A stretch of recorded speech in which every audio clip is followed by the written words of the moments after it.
Bueno, por essa homenagem. Trabalhava na imprensa quando o prefeito Alceu foi prefeito dessa cidade. A relação dele com a imprensa foi uma relação sempre muito franca, como é o estilo do Alceu Barbosa Velho. Se havia uma crítica, se havia um elogio, enfim, ele tirava limpo. Ele não mandava falar. Ele ligava para o jornalista, articulava com o jornalista, argumentava com o jornalista. E esse é o tipo de procedimento de um homem público.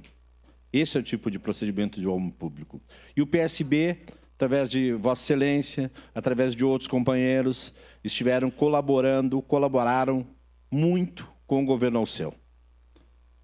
E o prefeito Alceu, ele viveu o governo dele num período muito conturbado da vida política do país, que foi o momento do golpe da Dilma. E ele teve uma postura diferente da maioria das pessoas naquele momento, que foi uma postura contrária àquilo que estava acontecendo no país, que conturbava o país politicamente. E isso me fez admirá-lo mais ainda, porque era uma das poucas vozes aqui em Caxias do Sul que tinha uma postura contrária àquilo que a gente denominou de golpe contra a ex-presidente Dilma. Então, parabéns, vereador Rafael, pela denominação, por essa homenagem, e votarei, evidentemente, favorável.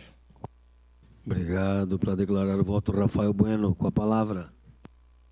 Bom, presidente, quero agradecer todas as falas, porque essa homenagem é uma